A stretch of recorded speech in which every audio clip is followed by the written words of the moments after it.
చేసి ప్రార్థన చేసుకుందాం అనుకుంటున్నా, ఇవాటి నుంచి రెగ్యులర్గా వాక్యం చదువుదాం అనుకుంటున్నా, లేక ఇవాటి నుంచి ఏదన్నా సీరియల్ చూసే వల్ల అబద్ధాలు ఆడేవాళ్ళు ఇట్లాంటి ఎవరన్నా ఉంటే అవి చేయకూడదని చెప్పి నేను తీర్మానం తీసుకుంటున్నాను అనుకుంటే వీళ్ళు కూడా ఏం చేస్తారు? ఆలోచించకుండా వివేకం లేకుండా ఏం చేస్తారంట? తీర్మానం తీసుకుంటారు. తీర్మానం తీసుకొని అందరి ముందు నేను కూడా పలానా తీర్మానం తీసుకున్నా అని అంటారు. తీర్మానం తీసుకోలేదంటే ఈ పెద్ద భక్తుడే కాదు అనుకుంటా. అసలు కనీసం జనరల్ ఫస్ట్ కూడా తీర్మానం తీసుకోలేదంటే వీడు ఎక్కడ అడుగునుండి ఉంటాడు భక్తులు అనుకుంటారేమో అని చెప్పి ఏం చేస్తాడు? ఏమాత్రం ఆలోచించకుండా జనాలకి చెప్పుకోవటం కోసం తీర్మానం తీసుకుంటాడు. తీసుకొని ఇంటికి వెళ్ళిన తర్వాత అది అసలు తీర్మానం అయితే తీసుకున్నాంలే కానీ అది మన వల్ల ఇద్దా? అసలు ఆ టైంకి మనం లెగుస్తాం ప్రార్థన చేసుకోవటానికి? లేకపోతే అసలు ప్రార్థన చేసుకోవాలంటే ఎట్లా? మన పరిస్థితులు ఇది కదా, మన పరిస్థితులు అది కదా, నా ఆరోగ్యం ఇది కదా, అవునా అని చెప్పి ఆలోచిస్తూ ఉంటారనమాట. వివేకం లేనివాడు ఏం చేస్తాడంటే ముందుగా ఏం చేస్తాడంట? ప్రతిష్ఠించుకుంటాడు. This is holy. అర్థమవుతుందా? It is holy, it is a snap to say rashly అని అంటున్నాడు. తొందరపాటు నిర్ణయం. అదే తప్పుడు నిర్ణయం, తప్పుడు కాదు. దేవుడికి ప్రతిష్ఠించుకుంటున్నాడు అంట. కానీ ఎలాగా? తొందరపాటు. అర్థమవుతుందా? సౌలు చేసింది కూడా అదే కదా. సమయాలు వచ్చిందా కాకమంటే ఏం చేశాడు?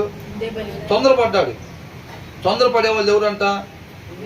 వివేచన లేని వాళ్ళు, వివేకం లేని వాళ్ళు. వివేకం లేకపోతే దేవుని చిత్తాన్ని నెరవేర్చలేమో. అర్థమైందా? దేవుడి జ్ఞానం, దేవుడి వివేకం మనకి కావాలి. అది లేకుండా దేవుడి చిత్తాన్ని మనం నెరవేర్చలేమో. అది మన వాక్యం చదువుతూ ఉంటే దాంట్లో నుంచి వచ్చింది, ఆయన నోట నుంచి వచ్చింది అనమాట జ్ఞానం. కాబట్టి ఆయన నోట నుంచి వచ్చింది వాక్యం, అవునా? ఇదంతా ఏంటి? మనం ధ్యానించుకునేది ఎవరి మాటలు? దేవుడి మాటలు, ఆయన పలికిన మాటలు. దాంట్లో నుంచి మనకి జ్ఞాన వివేకాలు వస్తాయి అన్నమాట. వాక్యం బాగా చదువుతూ ఉంటే ఆ జ్ఞానము వివేకం మనకి వస్తాయి. అంతేలేకని వాక్యం చదవలేదనుకోండి, వాళ్ళని చూసి ఏళ్ళని చూసి నిర్ణయాలు తీసుకుంటాం, ప్రతిష్ఠించుకుంటాము, తీర్మానాలు తీసుకుంటాము. తీర్మానాలు తీసుకున్న తర్వాత ఆలోచించే వాళ్ళు ఎవరంటే వివేకం లేని వాళ్ళు అని ఉంది. అది ఏమైందంటే వాళ్ళకి ఉరిగా మారిద్దంట. అంటే వాళ్ళకి మేలు కలిగించిద్దా, కీడు కలిగించిద్దా? కీడే కలిగించిద్ది అనమాట. అది అర్థమవుతుందా? కీడు కలిగించిద్ది అనమాట. ఆలోచన చేసుకోకుండా, వివేకం లేకుండా ఒక డెసిషన్ తీసుకోవటం.